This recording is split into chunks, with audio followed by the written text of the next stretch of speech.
Atomic Habits, perubahan kecil yang memberikan hasil luar biasa, oleh James Clear. Pengantar. Kisah saya. Pada hari terakhir tahun kedua saya di SMA, tongkat pemukul bisbol menghantam muka saya. Ketika seorang teman mengambil giliran memukul, tongkat pemukul terlepas dari tangannya dan terbang ke arah saya sebelum menghantam langsung ke bagian di antara kedua mata saya. Saya tidak punya ingatan tentang peristiwa benturan yang dahsyat itu. Tongkat pemukul itu menghantam muka saya begitu kuat sehingga hidung saya berubah bentuk menjadi seperti huruf U.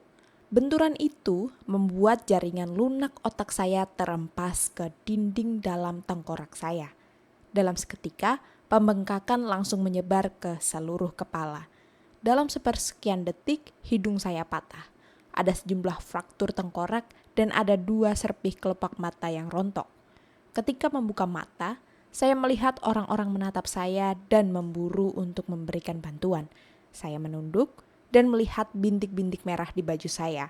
Salah seorang teman kelas membuka kaos dan memberikannya kepada saya. Saya memakainya untuk menyumbat darah yang mengucur deras dari hidung saya. Terguncang dan bingung, saya tidak tahu seberapa serius cedera yang saya alami. Guru saya merangkul dan mengajak saya memulai perjalanan panjang dengan berjalan ke klinik sekolah, menyeberang lapangan, menuruni bukit, dan kembali ke gedung sekolah. Entah berapa orang yang memapah saya, membuat saya tetap tegak. Kami berjalan pelan-pelan. Tidak ada yang sadar bahwa setiap menit dalam situasi ini sangatlah penting. Setiba di klinik sekolah, perawat mengajukan serangkaian pertanyaan. Tahun berapa ini? 1998, jawab saya. Padahal seharusnya 2002. Siapa Presiden Amerika Serikat? Bill Clinton, kata saya. Jawaban yang benar adalah George W. Bush. Siapa nama ibu kandungmu? Saya terbata-bata. 10 detik berlalu. Pati, kata saya santai. Tak peduli pada kenyataan bahwa saya memerlukan 10 detik untuk mengingat nama ibu sendiri. Itulah pertanyaan terakhir yang saya ingat. Tubuh saya tak sanggup mengatasi pembengkakan cepat dalam otak saya dan saya kehilangan kesadaran sebelum ambulans tiba. Sekian menit kemudian, saya diangkut ke rumah sakit terdekat. Tak lama setelah tiba di sana, tubuh saya mulai gagal berfungsi. Sulit bagi saya untuk menjalankan fungsi-fungsi dasar seperti menelan dan bernafas. Saya mengalami serangan kejang pertama hari itu. Kemudian saya berhenti bernafas sama sekali. Sementara dokter bergegas memasuk saya dengan oksigen, mereka juga memutuskan rumah sakit daerah itu tidak memadai untuk menangani situasi saya dan meminta helikopter menerbangkan saya ke rumah sakit yang lebih besar di Cincinnati. Saya didorong keluar dari ruang gawat darurat menuju helipad di seberang jalan. Kereta dorong terguncang-guncang di sepanjang jalan.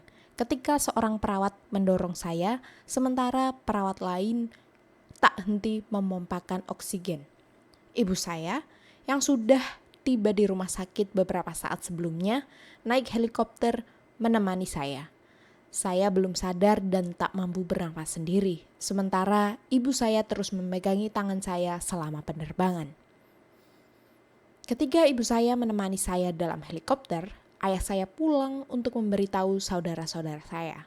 Dengan berkaca-kaca, ia mengatakan kepada adik perempuan saya bahwa ia tidak bisa ikut dalam acara kenaikan kelas adik saya malam itu. Setelah menitipkan adik-adik saya kepada keluarga dan teman, ia berkendara ke Cincinnati untuk menemani ibu saya. Ketika saya dan ibu saya mendarat di atap rumah sakit, sebuah tim terdiri atas hampir 20 dokter dan perawat langsung menjemput saya di helipad dan mendorong saya ke trauma unit. Saat itu, pembengkakan di otak saya telah begitu parah sehingga saya berulang kali mengalami kejang.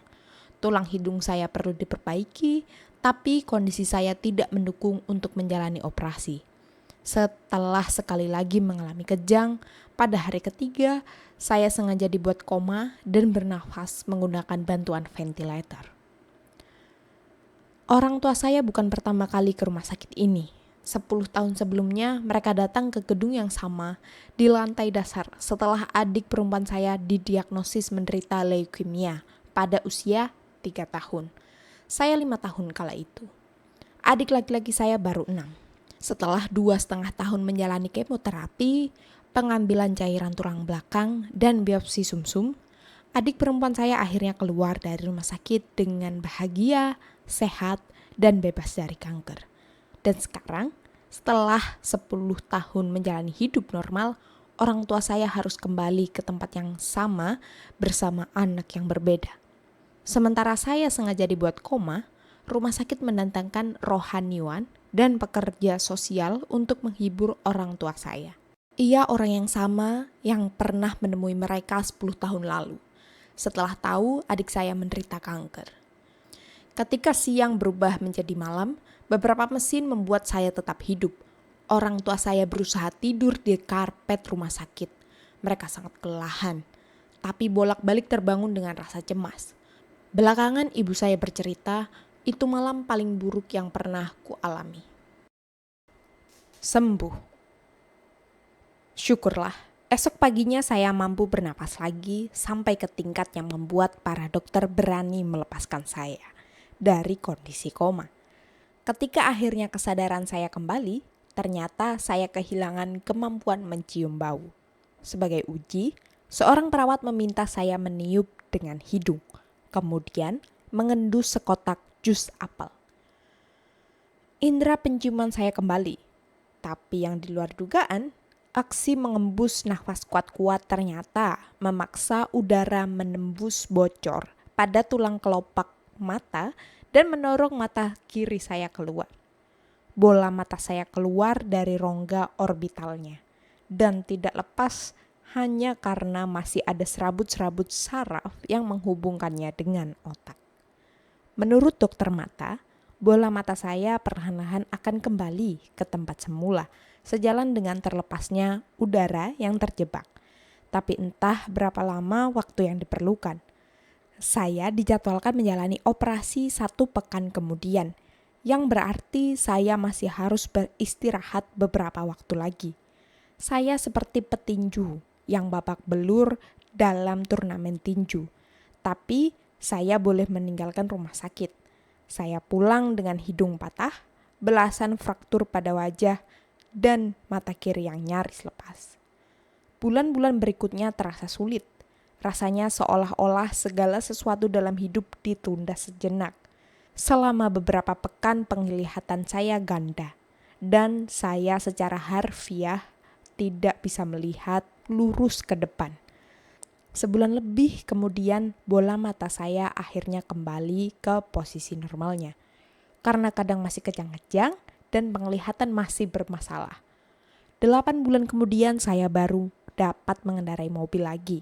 Saat fisioterapi, saya melatih pola-pola motorik dasar, seperti berjalan mengikuti garis lurus. Saya bertekad tidak membiarkan kecelakaan itu meruntuhkan semangat saya. Tapi tidak jarang saya merasa tertekan dan sangat galau. Perih sekali rasanya ketika sadar betapa jauh jalan yang harus saya tempuh untuk kembali ke lapangan bisbol 1 tahun kemudian. Bisbol selalu menjadi bagian utama dalam hidup saya.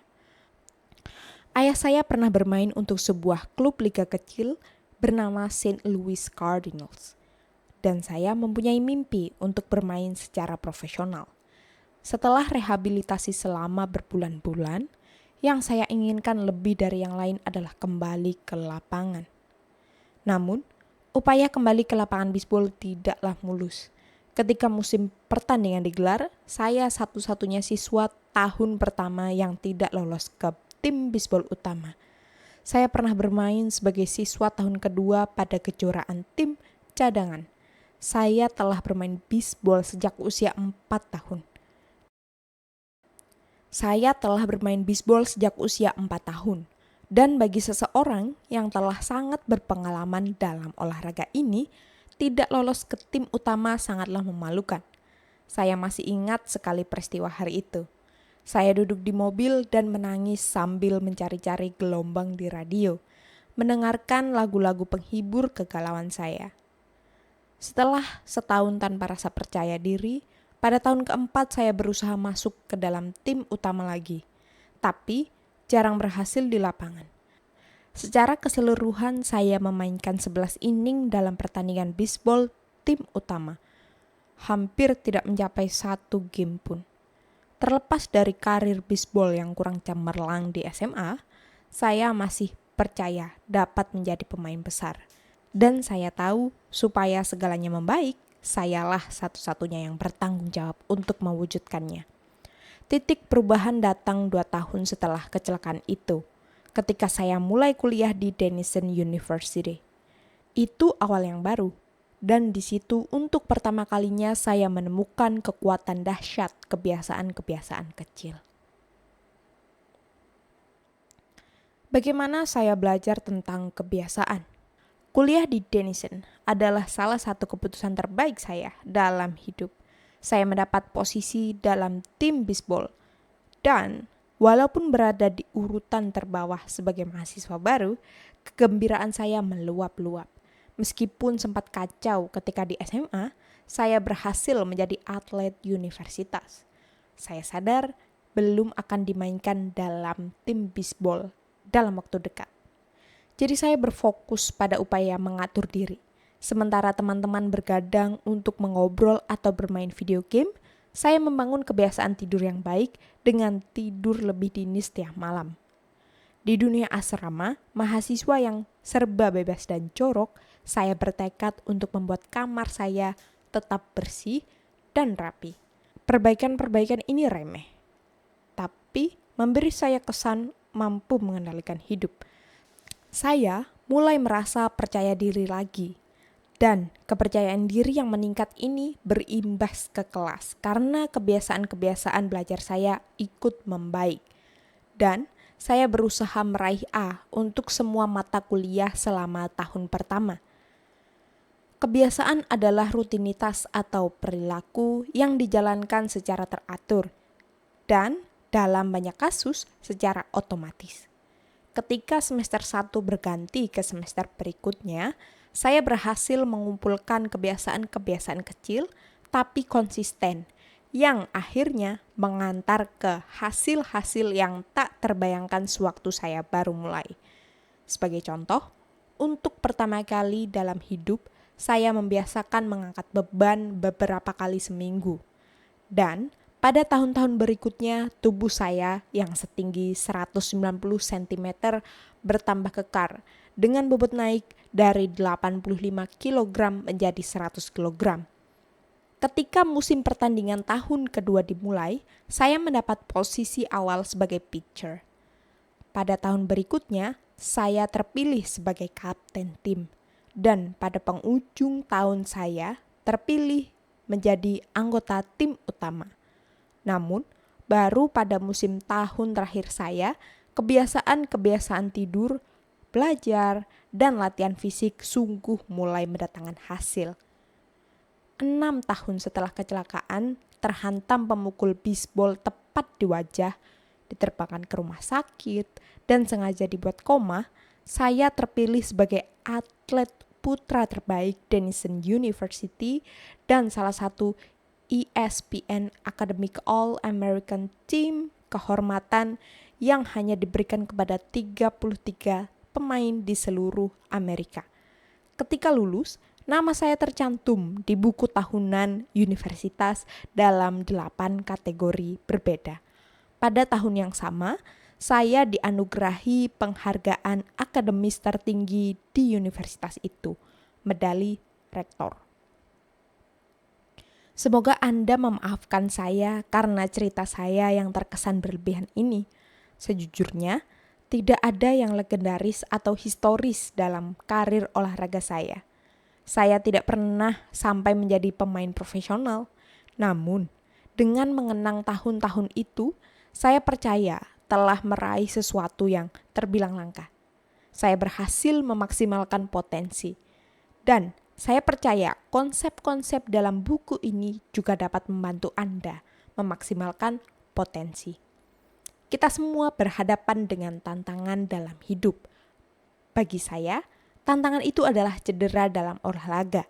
Dan pengalaman itu mengajarkan sesuatu yang sangat penting. Perubahan-perubahan yang terkesan kecil dan remeh pada awalnya akan memberikan hasil-hasil yang menakjubkan bila Anda bersedia menjalaninya sampai bertahun-tahun.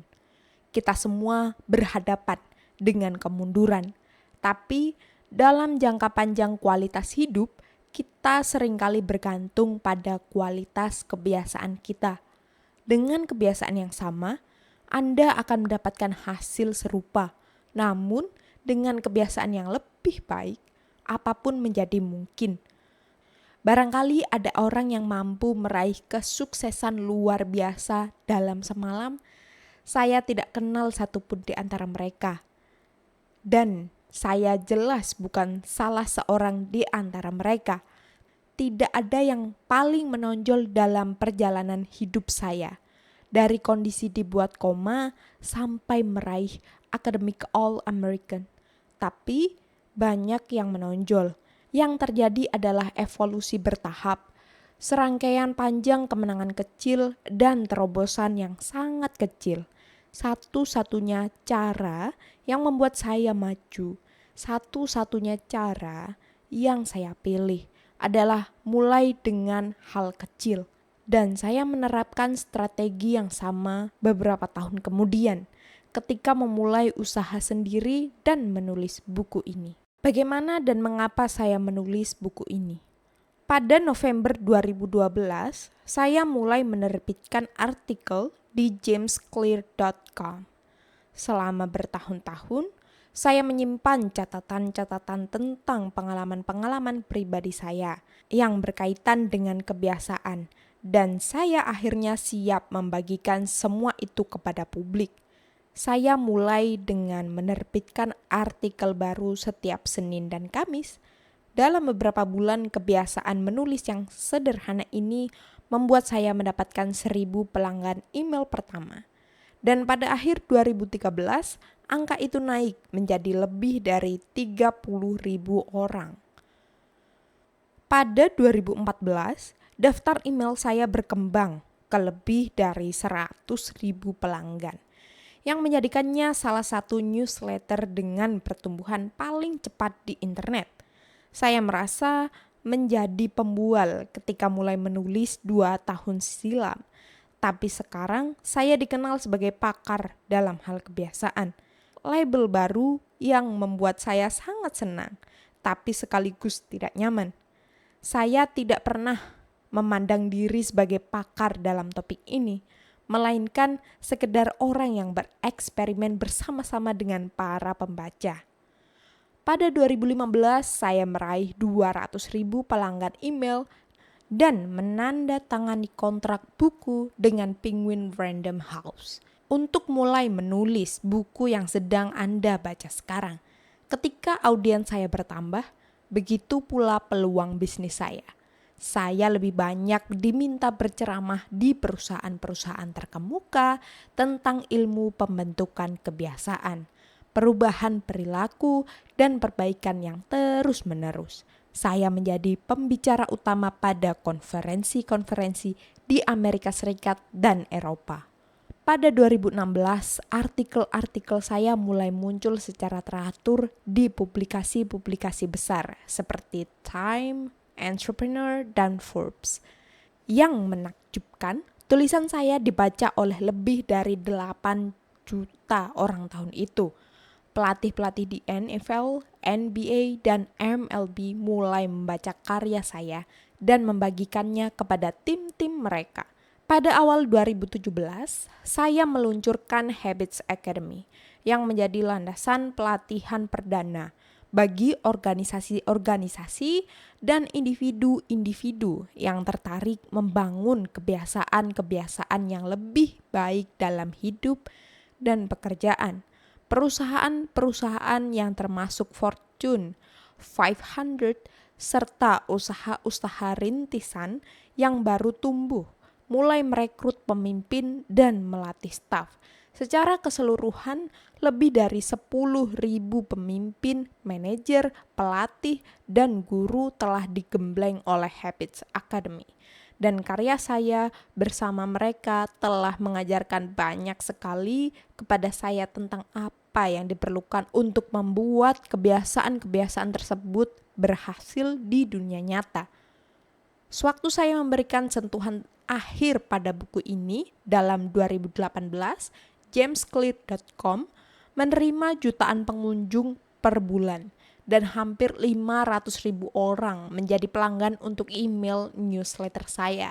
Jumlah yang sungguh di luar dugaan ketika saya baru mulai, karena berpikir tentang hal itu pun dulu saya tidak berani. Bagaimana buku ini akan bermanfaat bagi Anda? Pengusaha dan investor Naval Ravikant berkata, untuk menulis buku yang hebat, mula-mula Anda harus menjadi buku itu. Saya mulai mengetahui gagasan-gagasan yang disebutkan di sini karena saya terpaksa mempraktikannya. Saya harus mengandalkan kebiasaan-kebiasaan kecil untuk bangkit dari cedera, agar menjadi lebih kuat secara fisik, agar dapat tampil berprestasi di lapangan, agar dapat menjadi penulis, agar dapat membangun bisnis yang sukses, dan sekedar untuk berkembang menjadi orang dewasa yang bertanggung jawab. Kebiasaan-kebiasaan kecil membantu memaksimalkan potensi saya. Dan karena Anda memilih buku ini, saya menebak bahwa Anda juga ingin memaksimalkan potensi Anda. Di halaman-halaman mendatang, saya membagikan rencana selangkah demi selangkah untuk membangun kebiasaan yang lebih baik. Bukan untuk beberapa hari atau minggu, tapi seumur hidup. Meskipun sains mendukung semua yang telah saya tulis, buku ini bukan makalah penelitian ilmiah. Buku ini petunjuk pelaksanaan. Anda akan menemukan kebijaksanaan dan saran praktis di bagian depan dan di bagian tengah. Sementara saya menerangkan ilmu di balik cara menciptakan dan mengubah kebiasaan-kebiasaan Anda yang mudah dipahami dan diterapkan. Bidang-bidang yang saya manfaatkan, biologi, ilmu saraf, filsafat, psikologi, dan sebagainya, sudah ada bertahun-tahun. Yang saya tawarkan kepada Anda adalah sintesis gagasan-gagasan yang terbaik yang pernah terpikir oleh orang-orang cerdas sejak lama sekali, serta temuan-temuan paling menarik yang dibuat oleh ilmuwan belakangan ini. Sumbangan saya, semoga, adalah menemukan gagasan-gagasan yang paling penting dan mengaitkannya sedemikian hingga sangat mudah diterapkan. Apapun yang baik dalam buku ini adalah jasa banyak pakar sebelum saya. Sedangkan apapun yang konyol, anggaplah itu kesalahan saya.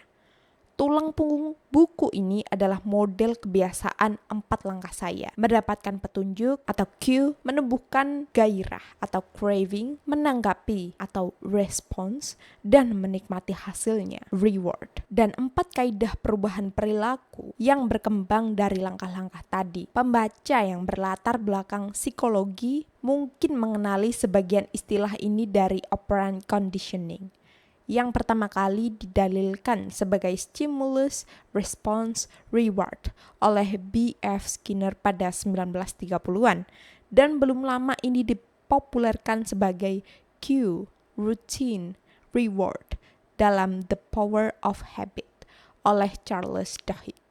Ilmuwan perilaku seperti Skinner sadar bahwa jika menawarkan ganjaran yang tepat, Anda dapat membuat orang bereaksi dengan cara tertentu. Namun, meskipun model Skinner sungguh memberikan hasil yang istimewa dalam menerangkan bagaimana rangsangan dari luar memengaruhi kebiasaan kita, model itu belum cukup menjelaskan bagaimana pikiran, perasaan, dan keyakinan kita berdampak terhadap perilaku kita. Kondisi-kondisi internal, suasana hati, dan emosi juga penting. Dalam dasawarsa lalu, ilmuwan mulai menentukan hubungan antara pikiran, perasaan, dan perilaku kita. Penelitian ini juga dibahas dalam buku ini. Secara keseluruhan, kerangka yang akan saya tawarkan adalah model terpadu antara ilmu kognitif dan ilmu perilaku. Saya percaya ini adalah salah satu model pertama perilaku manusia yang dapat menjelaskan dengan tepat pengaruh rangsangan eksternal dan emosi internal terhadap kebiasaan kita. Sementara ada istilah-istilah yang terasa akrab, saya percaya bahwa hal-hal terperinci dan penerapan 4 kaidah perubahan perilaku akan menawarkan cara baru untuk membentuk kebiasaan-kebiasaan Anda. Perilaku manusia selalu berubah dari situasi ke situasi, dari saat ke saat, dari detik ke detik. Namun, buku ini bicara tentang yang tidak berubah. Buku ini membahas dasar-dasar perilaku manusia, prinsip-prinsip abadi yang dapat Anda andalkan dari tahun ke tahun, gagasan-gagasan yang dapat Anda pakai untuk melandasi bisnis, keluarga, hidup Anda. Tidak ada cara tunggal untuk menciptakan kebiasaan yang lebih baik. Tapi buku ini menjelaskan dengan cara terbaik yang saya ketahui, pendekatan yang efektif, tak peduli di mana Anda mulai atau apa yang sedang Anda ingin ubah. Strategi yang saya bahas relevan bagi siapapun yang mencari sistem selangkah demi selangkah untuk perbaikan. Entah sasaran Anda adalah kesehatan, keuangan, produktivitas, hubungan, atau semuanya. Selama terkait dengan perilaku manusia, buku ini akan menjadi panduan Anda.